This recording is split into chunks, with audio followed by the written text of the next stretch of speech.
Okay, to start with, SayMore is an application that David Olson and I, David's JARS, that we're building to make language documentation so fun that it becomes a normal part of every SIL project. And before diving into SayMore, can you raise your hand if you do know what language documentation is? Okay, yeah, good. That's a lot more than you might expect. So just quickly, for those who may not have heard this relatively, maybe in the last 10 years term, can think of linguistics along this continuum between documentation and description. And description is where we have historically focused, and that's on figuring out the rules of the language. Now, we've always done these things, right? Some recording, some transcription, but they were just a means to the end, the real thing, which was your grammar paper.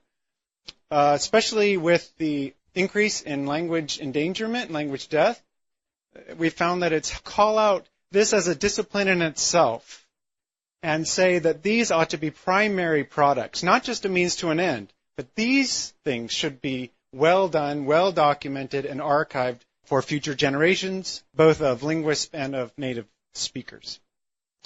So how does SayMore help with that? Well, it helps you collect and organize all the pieces that go into documenting a speech event. Of course, there's the original audio and the video, but there's also metadata surrounding the event, including information on who was speaking, their consent for the materials to be reused, etc. So it makes it easy to pull in recordings from your device or to directly record in computer using a headset. When you do either of these, we create what we call an event. An event has an original recording, any number of other related files, and this kind of metadata. It's also fun, I find, to collect metadata on people. So what does he look like? What languages does he speak? What village is he from? Things like that. SayMore takes away some of the tedium of keeping good notes by being able to read your media and figuring out metadata for you. It has a special tool for doing written transcription and translation, which is very easy to set up in contrast to, say, Elan, and which features auto-repeating and control over the speed of playback. Now, as many of you know, transcription takes a long time. And let's say you set out to do a large number of recording. It's not all that hard to get 100 hours of recording, I suppose, but to transcribe 100 hours of recording would just kill you. So there's a movement, primarily from SIL International, to get over this hump by avoiding written transcription and to stay in the oral realm where native speakers can do more of the work.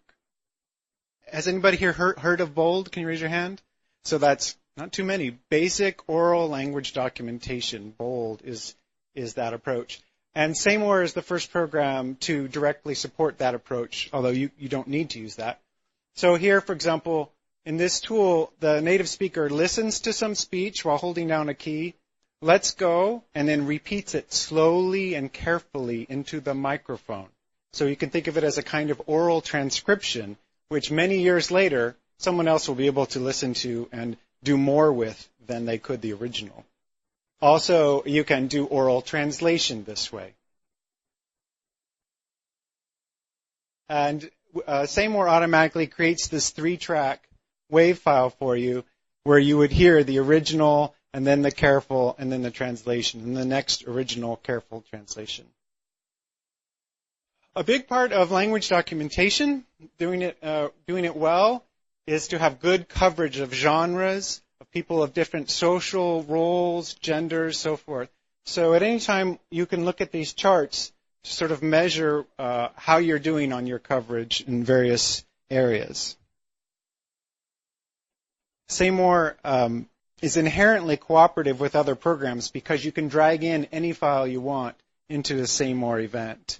And all the files in SayMore just live as files in a folder that you could go and look at. There's no magic database in which you're locking away your data. For the actual annotation of audio, instead of making up our own format, we use the dominant player's format, which is Elan. So you can actually switch between Elan, has some terrific power when you need it, and you can stay in SayMore if you don't need it with the same file. And you can export your transcription and translation into flex text format so that you can interlinearize it in flex. And now, as I mentioned, archiving is very important in language documentation, so SayMore directly talks to RAMP. It's the first program to do so. It already knows so much about your data that it can fill in a lot of those tedious RAMP forms for you and then push your data up to REAP. So that's saymore.palasso.org. Yeah, very, very good question. This would be a flex equivalent. Yeah, we decided that we didn't know enough in SIL about this domain to aim at the we say level user. You really need to know your domain very well if you aim at the rice farmer. So we decided to aim at the SILer first, who really wasn't even doing this. And then we have hopes of coming up with another version someday that would be aimed at the native speaker. The way that's actually evolving is as an Android app done by Stephen Bird out of University of Melbourne. So it could be that when we get to the thing we want to give to the villager, it's just going to be something on a phone, which will then feed into this. I don't know that I actually have time for questions. I'm sorry. These are just lightning talks. There is a SayMore hour, I think, later this week.